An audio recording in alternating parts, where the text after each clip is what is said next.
Quero convidar você a abrir a palavra de Deus na Epístola de Paulo aos Efésios, no capítulo 3.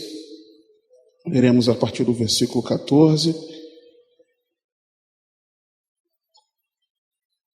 Diz assim a santa e poderosa palavra de Deus: Por causa disto, me ponho de joelhos perante o Pai de nosso Senhor Jesus Cristo, do qual toda a família nos céus e na terra toma o nome, para que, segundo as riquezas da sua glória, vos conceda que sejais fortalecidos com poder pelo seu Espírito no homem interior, para que Cristo habite pela fé nos vossos corações, a fim de, estando enraizados e fundados em amor, poderdes perfeitamente compreender com todos os santos qual seja a largura e o comprimento e a altura e a profundidade, e conhecer o amor de Cristo, que excede todo entendimento, para que sejais cheios de toda a plenitude de Deus. Amém? Pode se assentar.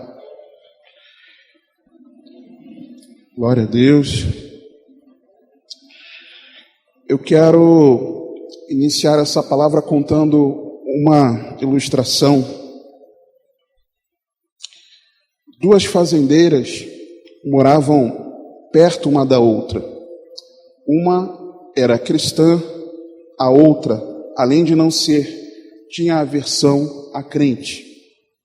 Um dia, essa senhora, com o coração cheio de ódio, resolveu insultar a piedosa irmã, mandando-lhe como presente uma cesta cheia de estrume de animais, algo com um cheiro insuportável. Quando aquele presente chegou às mãos da vizinha generosa, ela chamou sua empregada e disse: Vá ao meu jardim, colha as mais belas e cheirosas flores, encha uma cesta e a envolva com um laço bonito. Depois de tudo preparado, um bilhete foi escrito e colocado dentro do presente. A empregada foi e entregou o presente, em nome de sua patroa piedosa, para a vizinha inimiga. Quando a cesta foi aberta, que perfume, que coisa boa! No bilhete, porém, havia uma mensagem que descrevia tudo o que estava acontecendo.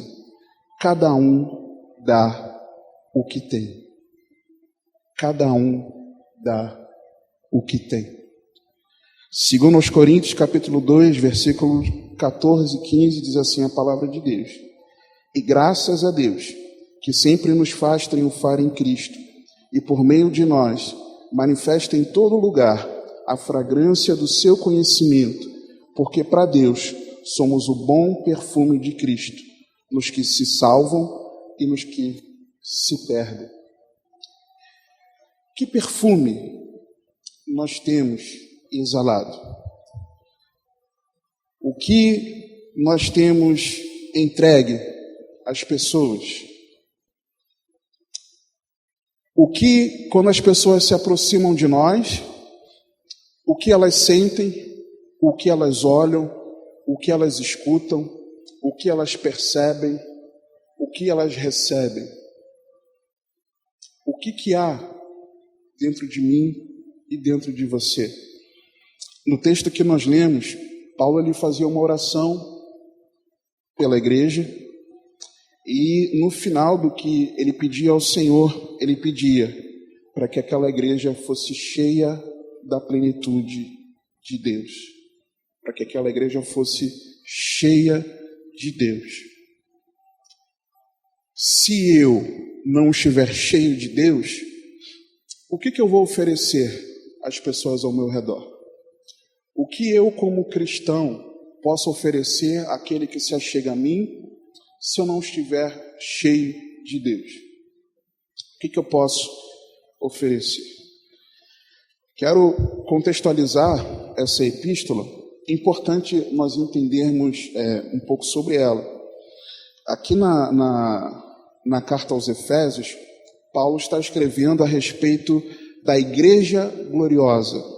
indicando o que Cristo fez por nós, como igreja, e o nosso dever de cristão e de igreja. Aqui nessa carta, Paulo, se pudéssemos resumir isso, Paulo está mostrando o que é uma igreja gloriosa e como ela se comporta. O que Jesus fez por nós, enquanto aqueles que nele creram, e o que nós, então, os que cremos, devemos fazer como servos de Deus individualmente e como igreja, como corpo. A carta ela foi escrita dentro de uma prisão em Roma, uma prisão domiciliar. E é interessante porque nesse capítulo, no versículo 1, vá para o versículo 1, por favor. Ali em Roma era o centro da civilização e das comunicações. Por ser o centro da civilização e das comunicações, era o local onde Paulo recebia mais informações a respeito das igrejas. Imagina, nos dias atuais, vamos dizer assim, cidade de São Paulo, capital. São Paulo, teoricamente, onde nós teríamos os melhores meios de comunicação, a melhor internet, o melhor acesso à internet, mais veloz, mais estável. Vamos fazer um paralelo assim. E estando em São Paulo, porque tem todos os meios possíveis tecnológicos, uma excelente internet, Paulo ficasse sabendo de tudo que acontecia nas congregações, de tudo que acontecia nas igrejas.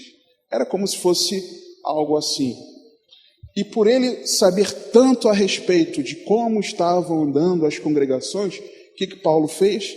Paulo escreveu no mínimo, alguns que dizem que no mínimo 4, e alguns que dizem que até talvez 7 das epístolas, de 4 a 7 epístolas ao menos.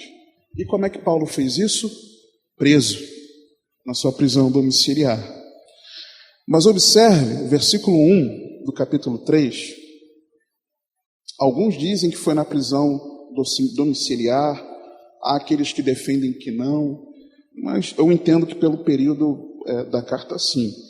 Mas olha o que ele diz: por esta causa eu, Paulo, sou o prisioneiro dos judeus, do Império Romano, do carcereiro, dos meus sentimentos, das minhas inquietações, das minhas preocupações?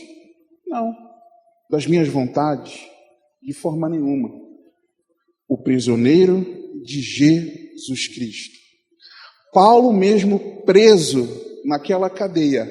Paulo era no seu espírito alguém livre.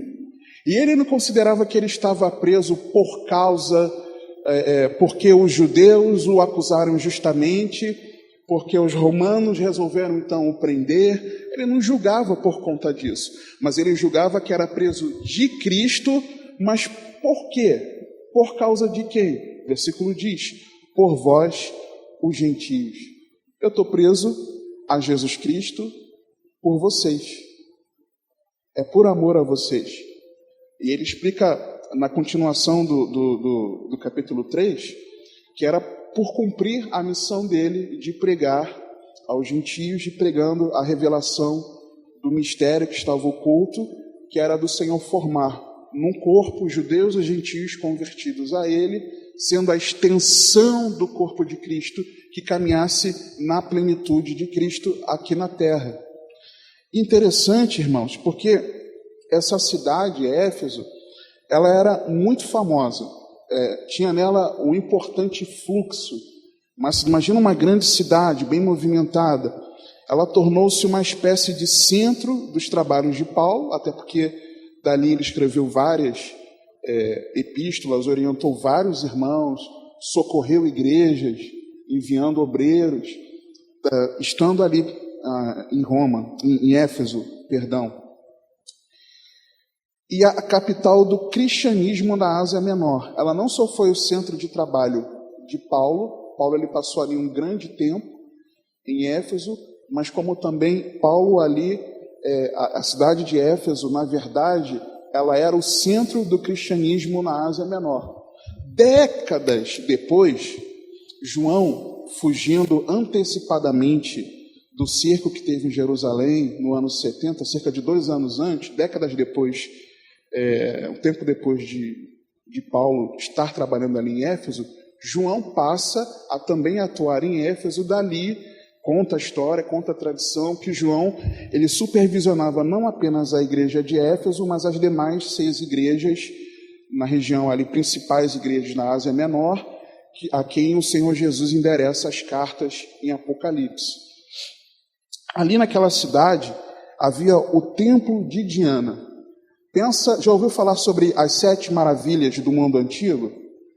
O templo de Diana era considerada uma dessas 7 maravilhas, construído durante um período de 200 anos, irmãos, que levou para ser edificado. Nesse templo, você tinha 127 colunas, cada coluna dessa doada, ofertada, entregue por um governante de alguma nação, de algum reino, colunas essas de mármore e muitas delas revestidas de ouro. Era um negócio assim espetacular.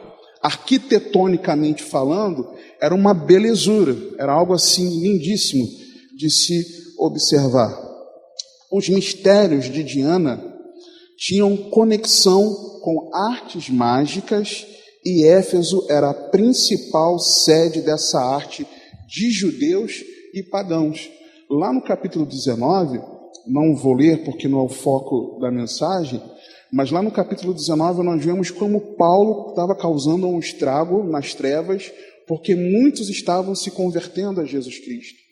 Muitos estavam abrindo mão exatamente dessas artes mágicas, abrindo mão da adoração a Diana, por exemplo, para que servissem a Jesus Cristo. Era uma grande obra que estava acontecendo ali. Em Atos, no capítulo 20, nós vemos aquele relato maravilhoso de Paulo com os anciãos de Éfeso, mas não estava em Éfeso, e ali ele deixa claro naquele discurso dele, aqueles anciãos, de que ele havia ensinado todo o conselho de Deus, mas com foco naquilo que era prático para a vida cristã. Ou seja, Paulo não apenas tinha um bom relacionamento com aqueles irmãos, mas Paulo ensinou aquilo que era necessário para que aquela igreja fosse uma verdadeira igreja de Cristo. Os irmãos estão entendendo? E dentro desse contexto, a epístola, ela traz dos 3 primeiros capítulos doutrina, ensinamento. Paulo ensinando que Cristo está acima de potestades, dominadores. Paulo ensina que revela o mistério que estava oculto de Cristo, em Cristo ser formado o corpo dele, a igreja, judeus e gentios convertidos a Cristo, que nem os seres celestiais tinham esse entendimento, tinham essa compreensão. Ele vai trazendo uma base doutrinária. Capítulo 2, por exemplo, aquele texto que a gente fala muito a respeito da salvação, né, pela graça por meio da fé, não pelas obras, para que ninguém se glorie. Ele vem trazendo uma base doutrinária muito grande nos 3 primeiros capítulos. E nos capítulos finais, ele traz essa aplicação. Já que agora vocês estão entendendo quem é Cristo, quem é a igreja e quem são vocês, sejam igreja e sejam verdadeiros discípulos de Cristo. Ele vem trazendo esses ensinamentos nos capítulos finais. O mistério revelado de formar um corpo, judeus e gentios convertidos a Cristo. A igreja gloriosa, corpo de Cristo, expressão da sua vitória na terra, a plenitude de Cristo. A igreja é a plenitude de Cristo. E aí, queridos, cada um dá o que tem. Se o que as pessoas têm de nós não é Cristo, não é fruto do Espírito Santo, não é o caráter de Deus, a gente tem Cristo habitando em nós, o Pai habitando em nós e o Espírito Santo habitando em nós? Não. Não. Se habita, vou parafrasear Paulo aqui no versículo 2, do capítulo 3, se é que tendes ouvido a dispensação da graça de Deus que para convosco me foi dada, se é que vocês de verdade, Se de verdade em alguém assim, que não revela nada de Deus para aquele que chega perto dela, se de verdade aquela pessoa é um discípulo de Cristo, certamente ela está um pouco vazia de Deus, está um pouco apagadinha de Deus. E eu falo isso por experiência própria, irmãos. Por que será que há momentos na nossa caminhada que o que sai de nós, muitas vezes nós nos surpreendemos? Por que muitas vezes o que sai de nós é algo que, puxa, não era para ter acontecido isso? É porque nós estávamos cheios do Espírito Santo? Não é, irmãos. Não é. E Paulo, ele orou, declarou aqui a oração dele, no capítulo 3, lemos dos versículos 14 a 19, e ele finaliza dizendo a respeito da oração, de que ele orava ao encadeamento das coisas, nós veremos mais à frente, para que sejais cheios de toda a plenitude de Deus, para que vocês transbordem de Deus, para que a vida de vocês exale o bom perfume de Cristo. E é isso que nós precisamos compreender, irmãos, entender que essa é a vontade de Deus. Só que, para você entender a importância disso a respeito da plenitude de Deus, eu quero que você acompanhe comigo o versículo 19 novamente do capítulo 3. Porque Paulo ele fala, e conhecer o amor de Cristo, que excede todo entendimento, para que sejais cheios de toda a plenitude de Deus. Guarda isso aí. Então, a plenitude de Deus. No capítulo 4, no versículo 13, esse capítulo, nesse versículo especialmente que leremos, Paulo está tratando de como a forma variada com que o Senhor Jesus destina, comissiona pessoas para o exercício da obra, como isso, esse agir diferente da diversidade dos ministérios, faz com que a igreja vá sendo edificada, vá sendo aperfeiçoada, para a edificação do corpo de Cristo, no versículo 12. Aí no versículo 13, irmãos, tem um negócio, porque na maioria das versões, das traduções, é traduzido como completa. Vamos ler o versículo. Até que todos cheguemos à unidade da fé e ao conhecimento do Filho de Deus, a homem perfeito, à medida da estatura completa de Cristo. Só que esse termo, que na maioria das versões é traduzido como completa, na verdade é o mesmo termo grego para plenitude.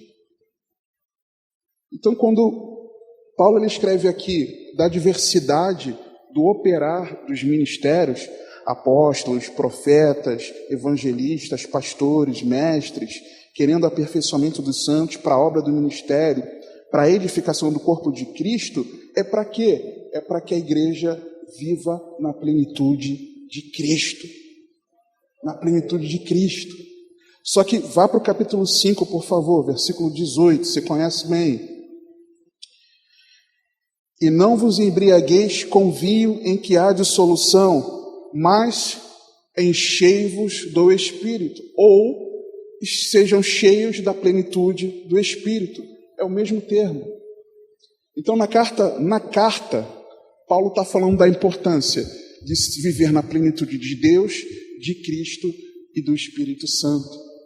E nós, como igreja, precisamos entender isso. Nas três situações, nas três aplicações, capítulo 3, versículo 19, plenitude de Deus, Paulo está falando no contexto da igreja, o mistério revelado na unidade do corpo. Em Efésios 4, versículo 13, está falando também do contexto da igreja. E no versículo 18 do capítulo 5, também está falando da igreja. Porque a plenitude de Deus, de Cristo e do Espírito Santo está sobre a igreja, irmãos. É sobre nós.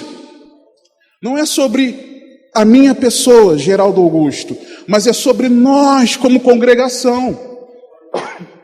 Você compreende isso? E aí, acompanhe comigo, por favor, no versículo 16 do capítulo 3, nós vemos quando Paulo ele declara assim, falando da oração, para que segundo as riquezas da sua glória, vos conceda que sejais fortalecidos com poder pelo seu Espírito no homem interior, ou seja, o Espírito Santo em nós. Depois, no versículo seguinte, 17, para que Cristo habite pela fé nos vossos corações. Agora ele está falando de Cristo. No versículo 19, para que sejais cheios de toda a plenitude de Deus. O Pai, o Filho e o Espírito Santo em nós. Um paralelo com o que Jesus fala lá em João, no Evangelho segundo João. E é interessante observar, irmãos, que Paulo, quando Paulo ele faz essa oração, vai falar a respeito dessa oração, ele inicia o versículo 14 falando algo muito interessante. Ele fala assim, por causa disto. Por causa disto, o quê? Por causa de algo que ele acabou de falar. Concordam comigo? Só que se nós formos para o versículo 1 do mesmo capítulo, Paulo está falando a mesma coisa, é o mesmo termo, a mesma expressão. Por esta causa, eu.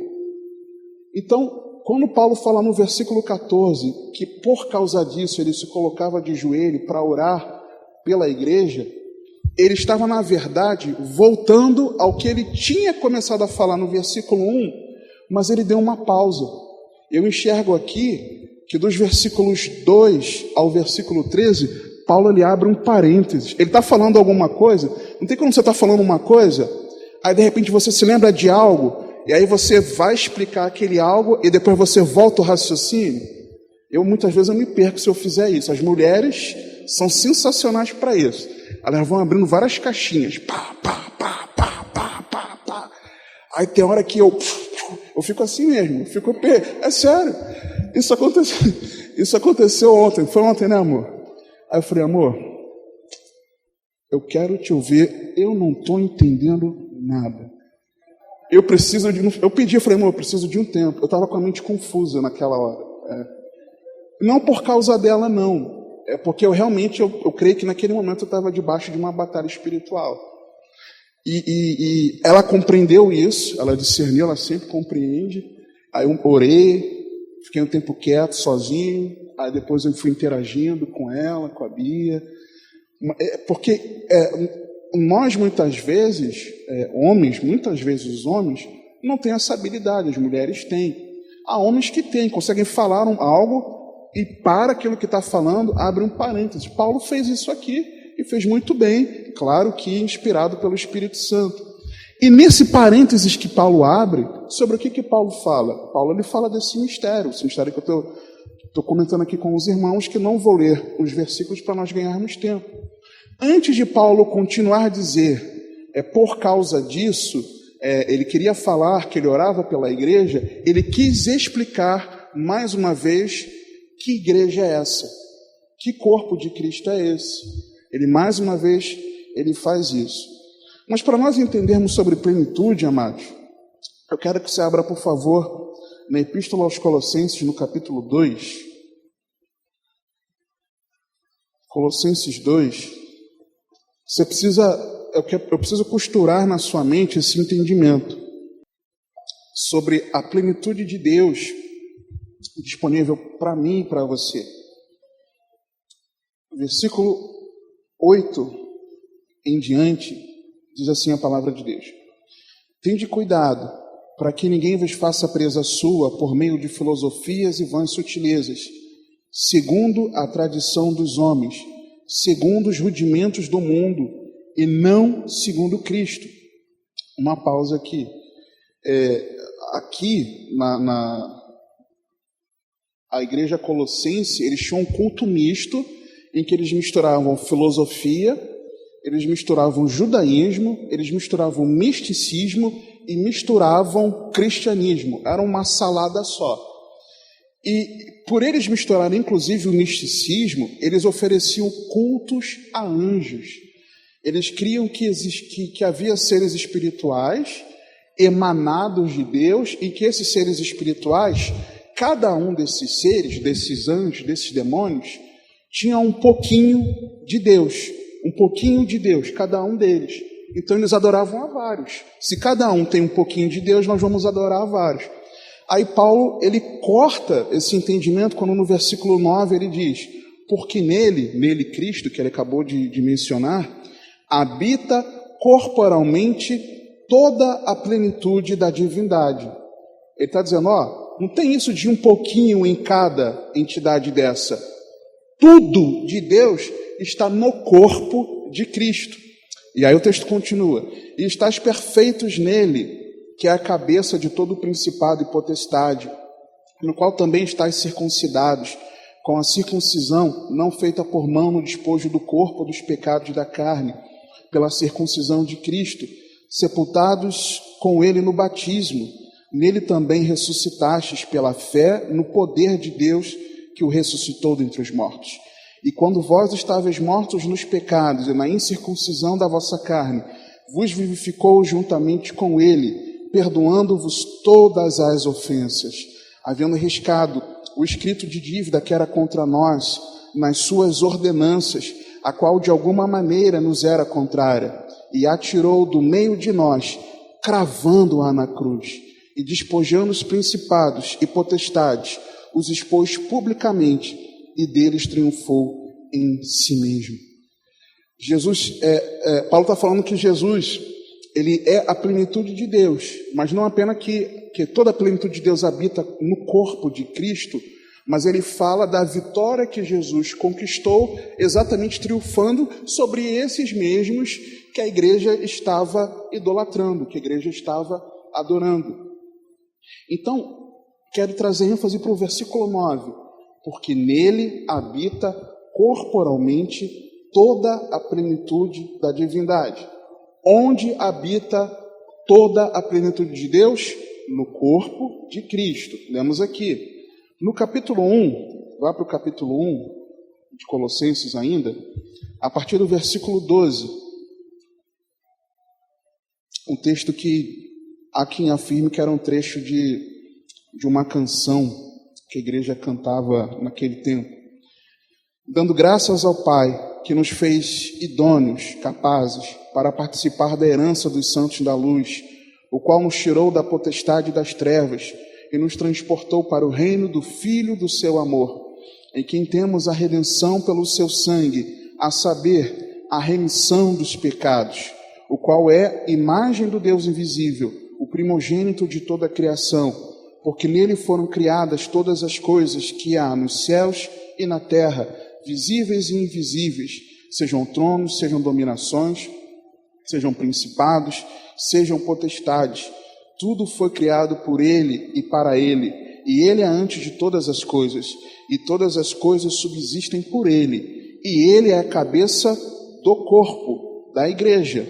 É o princípio e o primogênito dentre os mortos, para que em tudo tenha a preeminência, porque foi do agrado do Pai que toda a plenitude nele habitasse, e que, havendo por ele feito a paz pelo sangue da sua cruz, por meio dele, reconciliasse consigo mesmo todas as coisas, tanto as que estão na terra, como as que estão nos céus.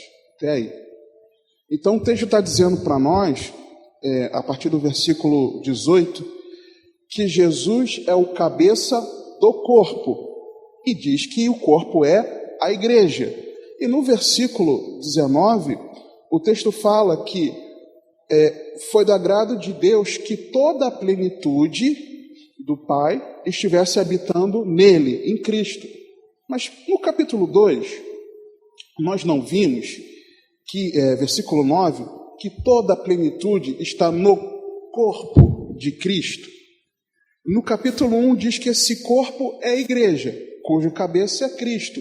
E foi do agrado do Pai que a plenitude divina estivesse habitando no corpo de Cristo. Começa a costurar isso na tua mente. A plenitude habita no corpo de Cristo. Foi da vontade do Pai que essa plenitude habitasse em Cristo, que é o cabeça do corpo. O corpo é a igreja. João, no capítulo 1, Evangelho de Jesus segundo João, capítulo 1,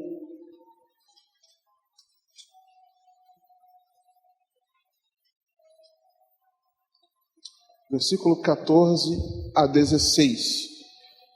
E o Verbo se fez carne e habitou entre nós, e vimos a sua glória como a glória do unigênito do Pai, cheio de graça e de verdade. João testificou dele e clamou, dizendo: Este era aquele de quem eu dizia: o que vem após mim é antes de mim, porque foi primeiro do que eu. E todos nós recebemos também da sua plenitude, e graça por graça. Então, lá em Colossenses, no capítulo 2, versículo 9, toda a plenitude de Deus habita no corpo de Cristo. Colossenses, no capítulo 1, versículo 19, foi da vontade do Pai que a plenitude tivesse em Cristo. E aqui, escancaradamente, João está falando, nós, discípulos de Cristo, recebemos dessa plenitude. Então Deus quer que toda a sua plenitude esteja revelada na igreja, irmãos.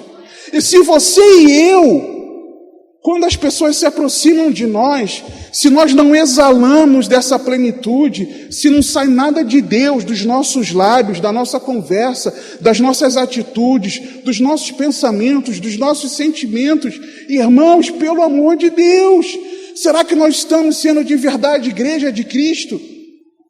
Será que nós de verdade estamos sendo verdadeiros discípulos de Cristo? Se não sai nada de Deus de nós, se a palavra está afirmando que Deus quer que sobre a nossa vida esteja toda a plenitude como igreja, se não está, irmãos, tem algo muito errado, porque Deus quer. Você está entendendo? Deus quer. Cada um dá o que tem. Eu só posso oferecer Deus para as pessoas se eu tiver Deus.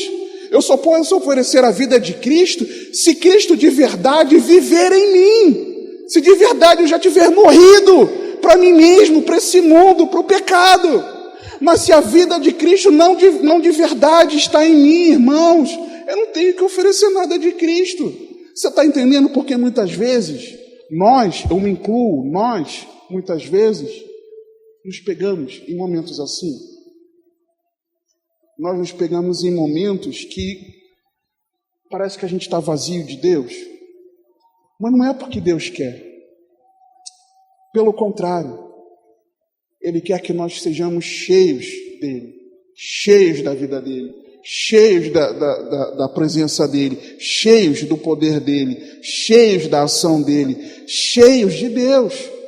Mas aí, como é que nós temos reagido a isso? Voltando para Efésios, capítulo 1, literalmente, irmãos, o texto está dizendo isso, que nós, como igreja, somos a plenitude de Cristo. Efésios 1, versículo 15 a 23. Por isso, ouvindo, mais uma oração de Paulo, tá? Paulo orava: Senhor, dá casa própria para o meu irmão, ajuda meu irmão a pagar o aluguel, ajuda meu irmão a pagar o plano de saúde. Senhor, em nome de Jesus. Pelo menos eu não vejo registrado na palavra. Pastoral, certa vez, trouxe uma pregação falando sobre isso, né? Se não me engano, 7 orações de Paulo, e você só vê assuntos espirituais. Essa é mais uma das orações. Por isso, ouvindo eu também a fé que entre vós há no Senhor Jesus e o vosso amor para com todos os santos, não cesso de dar graças a Deus por vós, lembrando-me de vós nas minhas orações, para que o Deus de nosso Senhor Jesus Cristo, o Pai da glória, vos dê em seu conhecimento o espírito de sabedoria e de revelação, tendo iluminados os olhos do vosso entendimento, para que saibais qual seja a esperança da sua vocação e quais as riquezas da glória da sua herança nos santos, e qual a sobreexcelente grandeza do seu poder sobre nós, os que cremos, segundo a operação da força do seu poder, que manifestou em Cristo, ressuscitando dentre os mortos e pondo à sua direita nos céus, acima de todo principado, e potestade, e domínio, e de todo nome que se nomeia, não só neste século, mas também no vindouro. E sujeitou todas as coisas a seus pés, e sobre todas as coisas o constituiu como cabeça da igreja, que é o seu corpo. O que é o corpo? A igreja é a plenitude daquele que cumpre tudo em todos. A igreja é a plenitude de Cristo. Se nós não temos exalado Cristo em nossas vidas, temos sido igreja. Coletivamente, individualmente, fazemos parte da igreja de Cristo. Precisamos refletir isso. Uma coisa é um dia que você não está bem. Outra coisa é quando continuamente, sempre, as coisas de Deus não saem de você. E é interessante separar aqui, irmãos. Uma coisa é você ter uma palavra evangélica nos lábios. Outra coisa é você ter o evangelho nos lábios. Outra coisa é você ter uma atitude de evangélico. Outra coisa é você viver o evangelho. Você consegue separar as duas coisas? Uma coisa é esse meio gospel, esse meio evangélico. Outra coisa é a verdadeira vida cristã pelo evangelho, segundo a palavra nos ensina. São coisas totalmente diferentes.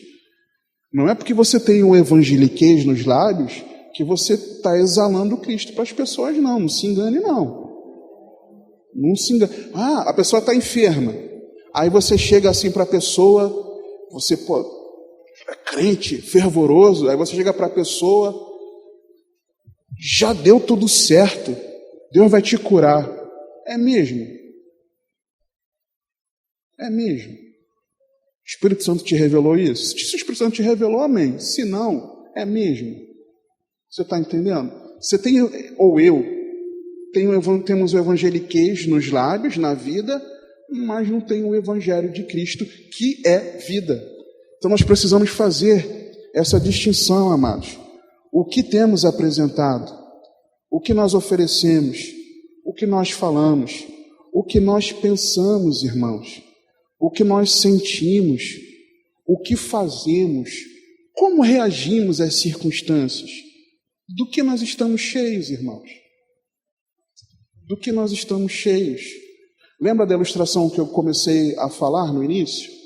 Aquela mulher, a vizinha que não era crente, a ilustração conta que ela estava cheia de ódio, odiava a crente e entregou uma cesta cheia de estrume, aquela caatinga, porque o que ela tinha Deus, ela tinha Cristo não, ela tinha ódio dentro do seu coração. Agora como, irmãos? Como nós sermos cheios de Deus, da plenitude de Deus? Voltando para o capítulo 3 de Efésios, a partir do versículo 14. Como?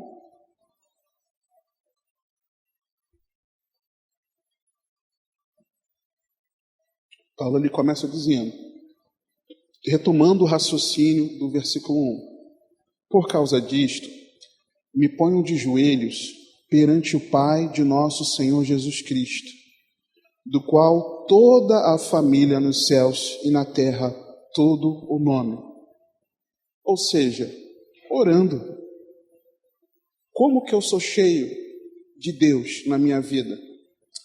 Como o meu caráter é transformado segundo o caráter de Deus? Como eu passo a ser um verdadeiro discípulo de Cristo e a viver como um cristão? Como eu, de fato, posso frutificar do Espírito na minha vida? Orando. Não tenho fórmula, irmãos. Não tem pirim-pim-pim. É orando, é clamando ao Senhor. É você no seu dia a dia, você se colocando diante de Deus em oração, em arrependimento de pecados, reconhecendo as suas misérias, e eu reconhecendo as nossas misérias, pedindo que o Senhor nos transforme naquela área que nós ainda não conseguimos vencer, clamando para que a palavra que nós meditamos na nossa leitura bíblica, a palavra que nós ouvimos na pregação, orando para que essa verdade seja implantada em nós. É orando, irmãos. E Paulo, ele fala aqui, e é interessante Paulo ele coloca aqui, por causa disso me ponham de joelhos.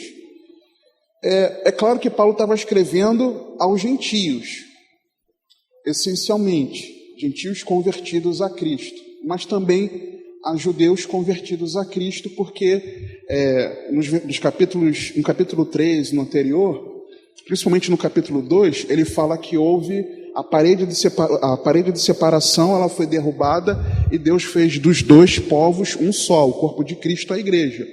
Então também tinha judeu convertido a Cristo naquela igreja. E o judeu, normalmente, ele não orava de joelhos. Normalmente os judeus oravam como? Em pé, erguendo as mãos aos céus. Geralmente era assim que ele orava. Quando eu enxergo Paulo, ele dizendo aqui, claro que em outros textos na palavra nós vemos orações de joelhos, tá? Como Daniel, por exemplo. Mas quando eu vejo aqui, me ponho de joelhos, eu vejo que não é apenas uma oração que Paulo fazia pelos irmãos, mas era uma oração fervorosa. Eu enxergo aqui, além de humildade, eu enxergo intensidade e a urgência dessa oração. Não tem quando você ora, às vezes sentado ou em pé, você está orando, mas quando você quer fazer aquela oração de quebrantamento, você não dobra os seus joelhos? Eu não dobro os meus joelhos? É isso aqui. Eu enxergo isso nessa oração. E quando Paulo fala do qual toda a família, ele fala do Pai de nosso Senhor Jesus Cristo, no versículo 15, do qual toda a família nos céus e na terra toma o nome, está dizendo que é o Pai, inclusive, da igreja, dos verdadeiros discípulos de Cristo, dos santos. Então, pelo que Paulo orava de forma que a igreja fosse cheia da plenitude de Deus? Primeiro, versículo 16 diz assim: para que segundo as riquezas da sua glória, não é segundo os nossos méritos, não é segundo o nosso pensamento, não é segundo o nosso querer, mas é o padrão ilimitado de Deus, as riquezas da glória de Deus, vos conceda que sejais fortalecidos com poder pelo seu Espírito no homem interior. Primeira coisa, ser fortalecido pelo Espírito Santo no nosso interior. Que o Espírito Santo habitando em nós nos fortaleça, para que cada vez mais o Espírito Santo domine a nossa vida. Mas eu vou te perguntar, o que há no seu interior? Quando você sai do culto e liga a televisão, quando você sai do culto e vai consultar as redes sociais, quando durante a semana você se emporcalha daquilo que te contamina pelos seus ouvidos e pelos seus olhos, o que tem no teu interior? O que há no meu interior? Se nós não temos descontaminado a nossa vida, o Espírito Santo vai nos fortalecer no nosso interior, irmãos? Não, porque o nosso interior está cheio de quê? De imundícia. E é simples assim, irmãos. O Espírito Santo não vai fortalecer o interior daquele que no seu interior está cheio de imundícia. É simples assim. Então, para que nós sejamos fortalecidos no nosso homem interior, no nosso interior, nós precisamos nos descontaminarmos daquilo que tem sujado, tem enchido de entulho, de sujeira, o nosso interior, irmãos. E eu enxergo, Efésios no capítulo 4, versículo 22, já que nós estamos com o capítulo 3 aberto, a partir do versículo 22, a partir do versículo 20, mas vós não aprendestes assim a Cristo, se é que o tendes ouvido, e nele fostes ensinados, como está a verdade em Jesus, que, quanto ao trato passado, vos despojeis do velho homem, que se corrompe pelas concupiscências do engano, e vos renoveis no espírito da vossa mente, e vos revistais do novo homem, que segundo Deus é criado em verdadeira justiça e santidade. Aí eu pergunto, nós nos despojamos do velho homem? De verdade, nós abandonamos a prática do pecado? De verdade, nós nos arrependemos dos nossos pecados? De verdade? Se não, irmãos, não tem como nós sermos fortalecidos pelo Espírito Santo. Esquece isso. Dessa forma, somente com o coração quebrantado, arrependido, que abandona o pecado, é que você consegue, orando, ser fortalecido pelo Espírito Santo. Senão vai ser hipocrisia da nossa parte, e Deus sabe disso, e não vai atender essa oração, irmãos. É algo assim tão óbvio que às vezes a gente não consegue entender. Nós precisamos nos arrepender dos nossos pecados, igreja. Nós precisamos. Eu vejo também, em 2 Coríntios, no capítulo 4, versículo 16, a palavra diz assim: por isso, não desfalecemos, mas, ainda que o nosso homem exterior se corrompa, o interior, contudo, se renova de dia em dia. É todos os dias. Todos os dias. Todos os dias. Se nós não procuramos andar assim, nós não seremos fortalecidos pelo Espírito Santo em nosso interior e não seremos cheios de Deus, não exalaremos de Deus. Segundo, no versículo 17, na parte A, quando Paulo declara: para que Cristo habite pela fé nos vossos corações. E aí eu pergunto: Jesus mora em você? Jesus, ele mora em mim? De verdade? Estamos mortos para o pecado, para o mundo, para as nossas vontades? Nós estamos crucificados com Cristo e vivendo sua vida? Nós compreendemos aquilo que nós vamos relembrar daqui a pouco, na ceia do Senhor, que Jesus morreu a nossa morte pelos nossos pecados, para que pela morte dele no nosso lugar, nós tivéssemos a vida dele habitando em nós? De verdade nós compreendemos isso? De verdade nós assimilamos essa verdade para a nossa vida? João 14, versículo 23, só uma pausa aqui. O termo que Paulo usa aqui, habite, para que Cristo habite, não está falando de alguém que chega na casa e passa uma temporada e vai embora. É um termo no grego que aponta para uma residência permanente. É habitação mesmo, para sempre. É habitação permanente. João 14, 23. Jesus respondeu e disse: se alguém me ama, guardará a minha palavra, e meu Pai o amará, e viremos para ele e faremos nele morada. Se nós, irmãos, não vivemos a palavra de Deus, se nós não vivemos como discípulos de Cristo, Cristo habita em nós, igreja? Não. Antigamente eu ficava preocupado de falar isso, mas hoje em dia eu não fico mais não, mas porque é o que a palavra diz. É simples, dessa forma. É o que a Bíblia diz para mim e para você. Terceiro, ele diz que Cristo habite pela fé nos corações, mas ele complementa no versículo 17, a fim de, estando enraizados e fundados em amor.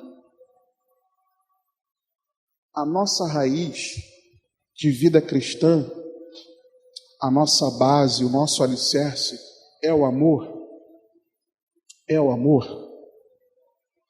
João 13, 34. Um novo mandamento vos dou, que vos ameis uns aos outros, como eu vos amei a vós, que também vós, uns aos outros, vos ameis. É dessa forma como Cristo nos ensinou, sacrificialmente, que nós nos amamos? De verdade? De verdade você está se importando com quem não esteve hoje pela manhã ou não está aqui agora à noite e, por consequência, não participará da ceia do Senhor? Nós temos nos preocupado? Temos amado de verdade? 1 João, capítulo 4, versículo 16. E nós conhecemos e cremos no amor que Deus nos tem. Deus é amor, e quem está em amor está em Deus e Deus nele. E se de verdade está enraizado e alicerçado em amor. Mas de verdade, é a base. A nossa vida cristã é essa base sólida. Eu falo várias vezes que a fé é só o começo. Primeira epístola de Pedro, no capítulo 1, primeira, agora fiquei na dúvida, deixa eu abrir para não falar besteira. É a segunda, com certeza é a segunda, porque a primeira fala sobre o fim da vossa fé. Inclusive nós li hoje com os irmãos lá em Duque de Caxias, primeira. Então, nós vemos que a fé é só o começo.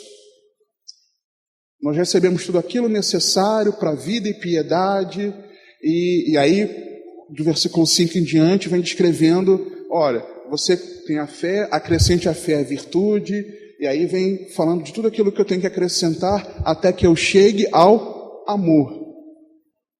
Nós amamos de verdade? O amor é a base da nossa vida cristã. Você ama a Deus de todo o coração, alma, entendimento e força? Se você ama, por que o teu maior prazer não é o Senhor? Por que você ou eu não nos satisfazemos na presença de Cristo? Por que Ele não é o suficiente para mim e para você? Por que nós buscamos satisfação em outras pessoas ou em coisas?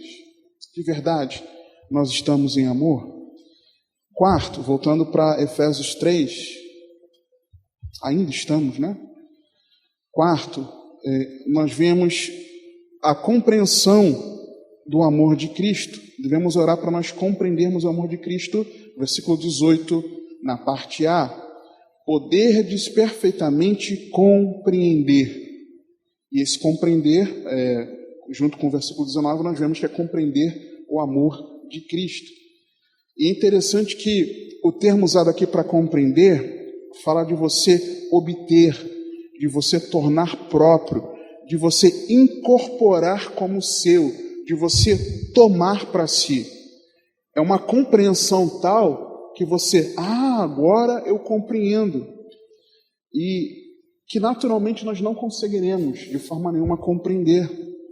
Eu me lembro de 1 aos Coríntios, capítulo 2, versículos 9 e 10, diz assim a palavra: mas como está escrito, as coisas que o olho não viu, e o ouvido não ouviu, e não subiram ao coração do homem, são as que Deus preparou para os que o amam. Mas Deus nos revelou pelo seu Espírito, porque o Espírito penetra todas as coisas, ainda as profundezas de Deus. Essa compreensão do amor de Cristo só pelo Espírito Santo.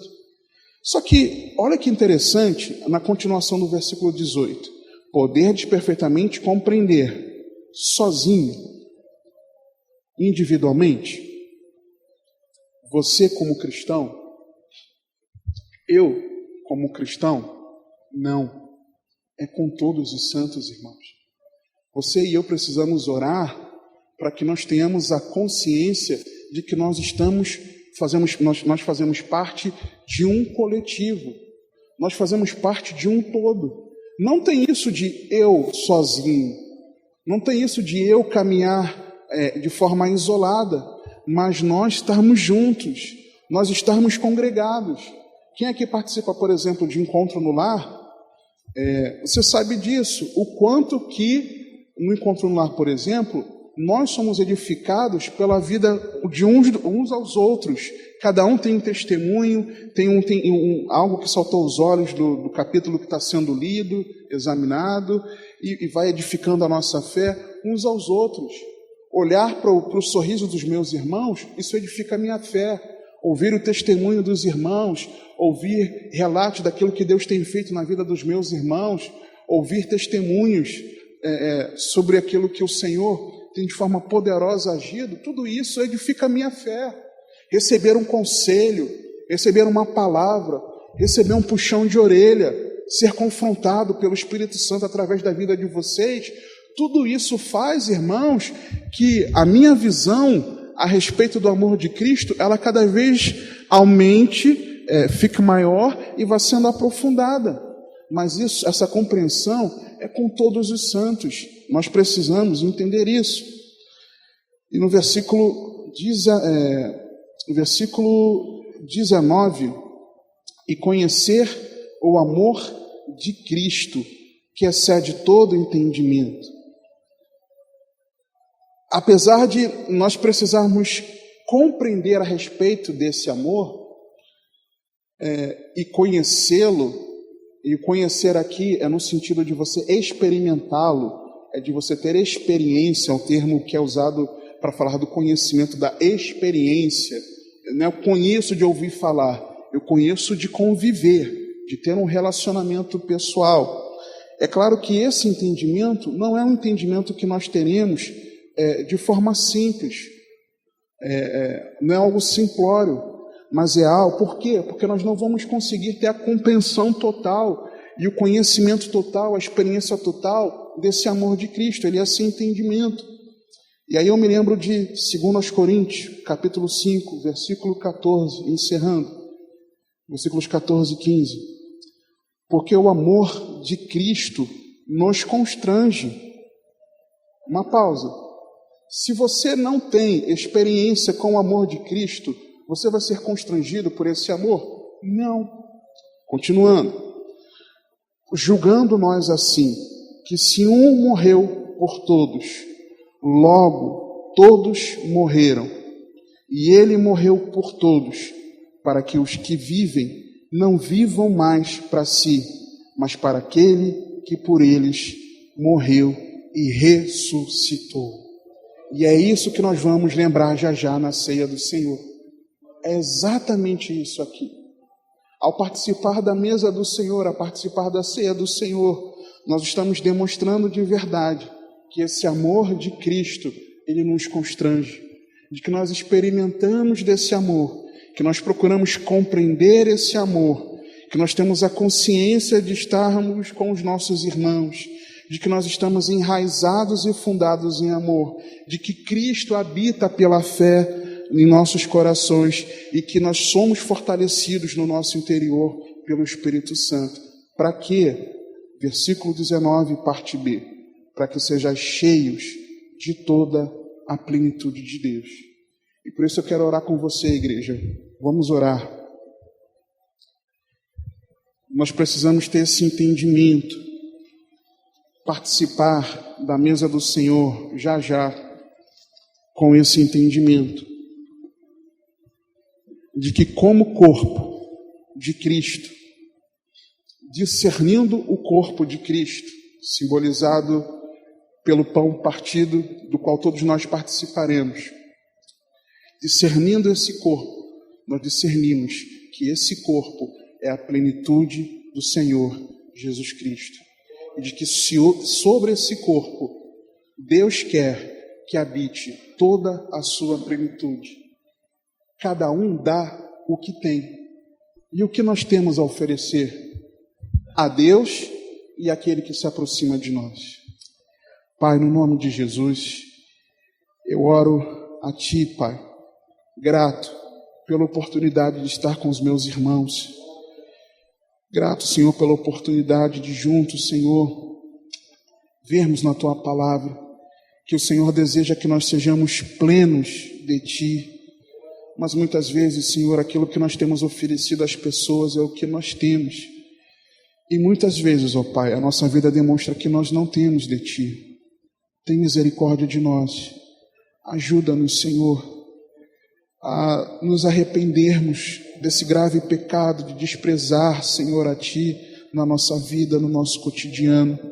Senhor, com a consciência de que nós somos Teu corpo, fazemos parte do Teu corpo individualmente, Senhor. Com essa consciência, que nós possamos clamar a Ti, para que o Senhor nos transforme. Clamar a Ti, Senhor, que o Teu Espírito nos fortaleça no nosso homem interior, nos despojando do velho homem, de todo o pecado, de toda a imundícia. Pai, nos ajuda, Pai, a nós compreendermos que, se somos fortalecidos no homem interior, Cristo, Ele habita verdadeiramente em nós. Mas se Jesus não tem habitado em nós, Senhor, Se a nossa vida não demonstra que a vida de Cristo está em nós, isso significa que nós ainda não morremos para esse mundo, não morremos para nós mesmos, não morremos para o pecado, não morremos, Senhor, para as nossas vontades. Senhor, ajuda-nos a fazer a troca correta, Senhor, sabendo que Jesus morreu naquela cruz para a nossa redenção, morreu a nossa morte, para que nós vivamos a sua vida. Ajuda-nos a compreender, Senhor, que nós precisamos, Senhor, estar enraigados e alicerçados em amor. Ajuda-nos a entender a importância, Pai, de nós compreendermos o amor de Cristo, a de verdade entendermos aquilo que Jesus fez por nós, a não apenas compreendermos, Senhor, com todos os santos, com toda a Tua igreja da face da terra, não nos isolando, Pai, mas nós experimentando, Te conhecendo na verdade, Pai, para que cada um de nós seja cheio de Ti, e de verdade como a igreja, Pai, nós sejamos a plenitude Tua, a plenitude de Cristo, e sejamos cheios do Teu Espírito Santo, Pai, para que nós cheguemos à medida da estatura completa, plena, na plenitude do nosso Senhor Jesus Cristo, aquele que morreu na cruz para a nossa redenção, aquele que morreu por causa dos nossos pecados, mas que ao terceiro dia ressuscitou, aquele que vivo está e breve voltará para nos buscar. Senhor, ajuda-nos como igreja a termos essa consciência, Pai, a nós exalarmos de Ti, a nós pensarmos no Senhor, a nós falarmos do Senhor, a nós sentirmos como o Senhor, a nós fazermos segundo a Tua vontade, Pai. Arranca de nós, Senhor, arranca dos nossos corações tudo aquilo que impede, Pai, de nós vivermos a Tua vida a cada dia. Ajuda-nos a compreender, Pai, a importância de todos os dias nós fazermos essa oração, Pai, para que de verdade nós possamos viver a Tua vida, Senhor, de que nós tenhamos a Tua plenitude, Senhor. Por favor, Pai, ajuda-nos a entender isso, que nós somos corpo de Cristo, a plenitude do nosso Senhor, e é no nome dEle, Pai, que nós oramos nessa noite, em nome do Senhor Jesus Cristo. Amém.